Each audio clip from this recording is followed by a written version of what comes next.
Pues ya estamos aquí de regreso y hoy definitivamente es mi día de suerte.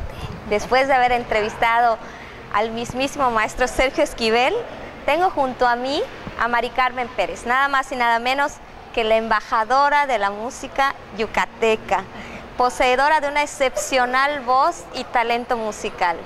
Muy gentil. Toda muy una gentil joya de nuestra cultura musical yucateca. Mari Carmen, muchísimas gracias por regalarnos estos minutos de tu tiempo. No, encantadísima de compartir eso además con la gente del oriente del estado, lugar que adoro, que mi alma está allá completamente, ya lo sé, algún día me voy a ir a vivir a Valladolid. Ya casi, ¿verdad? Ya casi. Mari Carmen visita muy seguido Valladolid y bueno, en la última visita en el concierto que diste en la Casa de los Venados, ¿cierto? Que fue que tuve la oportunidad de ir y realmente disfrutar de ese talento que te caracteriza y además del talento, pues tu sencillez como persona, ¿no? Ay, bendita seas. Porque si algo realmente es digno de admirar, es que la persona que posea un talento muy grande no se sienta superior a nadie, sino que se sienta de algún modo comprometido a compartir ese talento con el resto del mundo. Gracias por tus palabras, Ileana, pero fíjate que de alguna manera el arte es un modo de estar cerca de Dios, cerca de algo supremo. Y más en la cuestión de la música, es una forma de oración. Y cuando uno hace esto, por ejemplo, este quehacer de oración a través de la música, por ser música en sí misma, tú no puedes dejar de tocar el piso, o sea, no puedes perder el piso de lo que estás haciendo porque para que pueda cumplir la misión de llegar hasta la gente claro, a quien les estamos cantando, uno tiene que tener una buena memoria de que somos seres humanos, de que sentimos igual que todos los que nos están escuchando y no se vale realmente autoponerse en un pedestal, claro, o en este modo, como tú dices, de pronto de mirar sobre el hombro a la gente. Eso efectivamente. No se vale. Mari Carmen, ¿cuándo descubriste que tenías la voz que tienes ahorita? Ay, bendita Ileana. ¿Eres de las que cantaban en la cuna, siempre, en todos los festivales? Sí. Bueno, hay una faceta mía que es muy difícil de entender, porque soy muy penosa. Me ha dado muchísimo trabajo transmutar eso que siento, claro, ¿me entiendes? Entonces siempre me gustó cantar, siempre me gustó jugar frente al espejo del tocador de mi chichi, y traía yo siempre el pelo muy largo hasta la cintura, muchísimos años de mi vida, y entonces yo cantaba y bailaba todos los musicales, como Cantando bajo la lluvia, Carrusel, todos estos, ¿no? Y yo bailaba y yo cantaba, pero sola. Para mí, claro, bailaba para mí. Hasta que mi papá tocaba la guitarra, mi abuela tocaba el piano, o sea, hay una cuestión familiar alrededor, nunca como una cosa profesional, ¿no? Sí. Pero pues siempre oí a mi papá tocar y cantar, sus amigos que después yo heredé y con quienes he trabajado, y algunos con los que sigo trabajando, como Pastor Cervera, como Goyito Brito, el requinto de los tres yucatecos, Coqui Navarro, con quien ahora trabajo muy cerquita, cosas con él. Entonces nosotros fuera de esta entrevista estábamos comentando con Ileana la importancia de que los papás escuchen de pronto. El tipo de música que los papás escuchan es lo que los niños van aprendiendo sin querer. Aunque yo me acuerdo que mi papá ponía música del trío Matamoros, ponía cosas del feeling cubano, ponía música yucateca. Y claro, yo estaba en el bossa nova, estaba en el jazz, estaba en el canto latinoamericano. Y pues me acuerdo que estaba yo haciendo la tarea y detrás oía yo esta música y decía, ay, esta música, esta cosa tan vieja, de viejos, porque así consideraba yo a mis papás. Claro. Y entonces conforme fue pasando el tiempo y vas aplicando ese conocimiento que sin darte cuenta lo tienes, de pronto te ves en una cierta situación donde a todos tus compañeros les preguntan, oye, la canción de Nunca, y todos hacen, pues no lo sé, y de pronto tú dices a los 8 años, ah, sí, Nunca de Palmerín, empiezas a decir, ¿no?, de cada quien, de quién son los Bambucos, de quién Nunca de Ricardo López Méndez y de Guti Cárdenas, y entonces de pronto los compañeritos te voltean a ver, ¿y tú cómo lo sabes?, ¿no? Y dices, bueno, pues eso es algo que comúnmente escucho en la casa, ese es otro tipo de educación que tienes, ¿no? Yo canté siempre, canté con mi papá, no tomé la guitarra sino hasta los 11 años, entre los 10 y los 11 años empecé a tocar la guitarra. Mi maestro Felipe Domínguez fue mi primer maestro de guitarra, posteriormente Miguel Ángel Castillo Flores, Coqui fue un tiempo mi maestro de guitarra.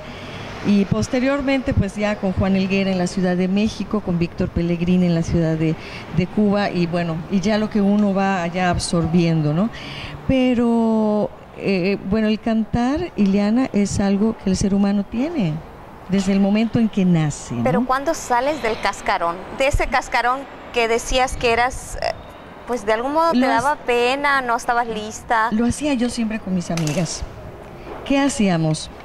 Cantábamos en la secundaria, más que en la primaria. En la primaria empecé a tocar la guitarra, pero en la secundaria es cuando nos juntamos de pronto y cantamos, y es que nos aprendemos las canciones de Coqui, que nos aprendemos las canciones de Sergio Esquivel, nos aprendemos las canciones de Luis Demetrio, que eran las últimas cosas, era lo nuevo en ese momento, ¿no?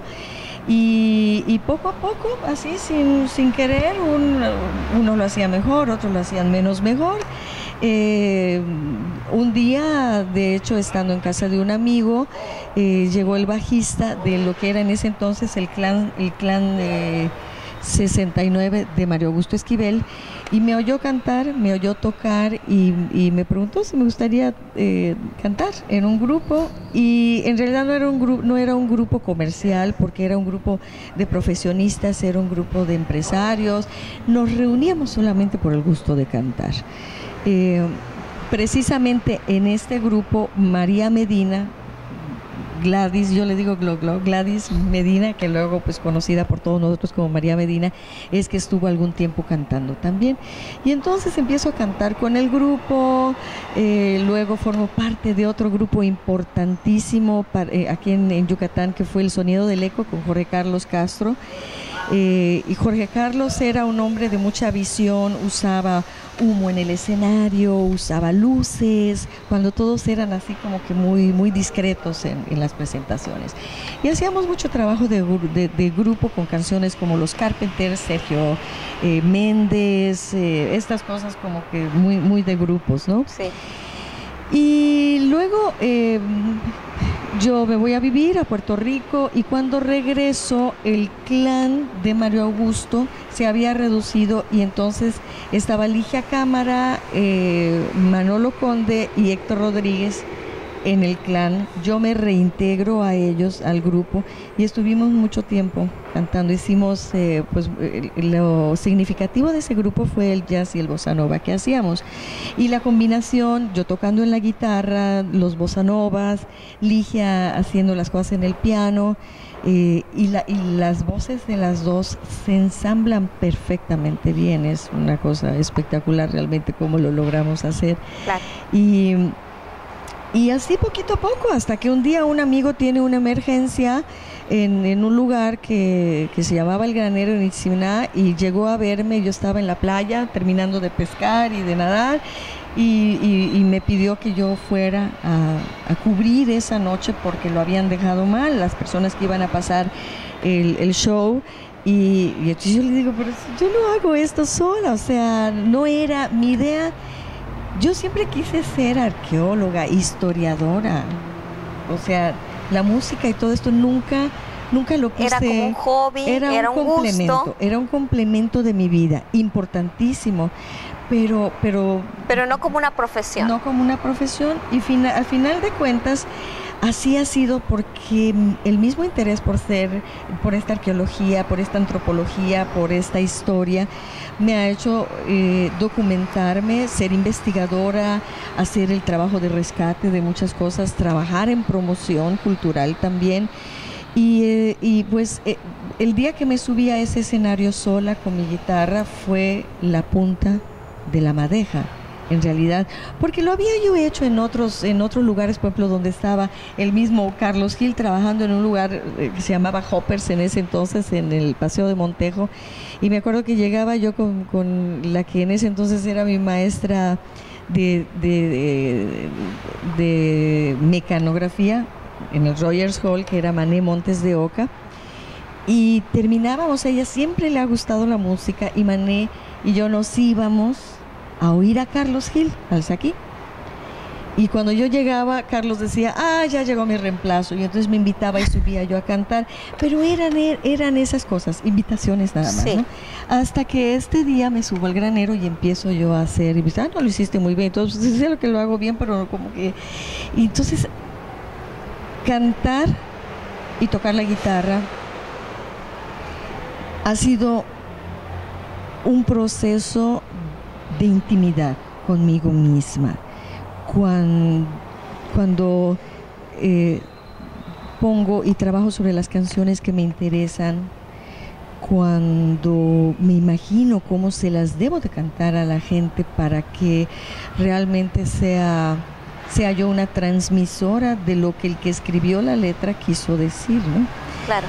Entonces, cuando esta cuestión tan íntima, Eliana, la tengo que compartir con gente, con el público, para mí es, ¿cómo te diría?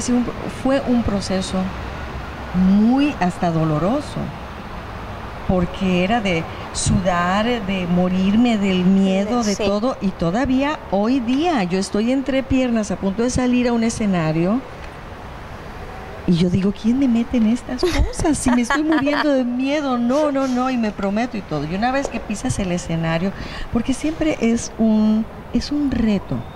Claro. ¿Quiénes son los que están allá detrás? ¿Cuáles son sus pensamientos? ¿Cuáles son sus sentimientos? Y es el respeto para todos ellos, para que puedas atraerlos con la voz como las sirenas. Definitivamente. Atraerlos y agarrarlos de la mano y decirles, la puerta se cerró detrás de ti y nunca más volviste a aparecer. O sea, todo eso que haces que la gente de pronto llore o recapitule, o sea, tiene que haber una reacción después de que alguien canta el texto de un autor. Claro. Entonces, tu carrera, por así decirlo, se ha hecho a mano, sin prisas, como un en tus tiempos, ¿verdad? Exactamente, como el tan reconocido bordado de punto de cruz. Así es. En tus tiempos, sin prisas, hasta donde tú lo has permitido. No es ese corre-corre de hay que ser famosa, hay que sacar discos, hay que presentarse aquí, giras. Tú acabas de tocar un tema muy importante. En un tiempo, mi papá, el ingeniero Hernán Pérez Vega, fue nombrado subdirector de Catastro de la Ciudad de México, y en ese entonces yo me fui a vivir allá, que es cuando conozco a Armando Manzanero.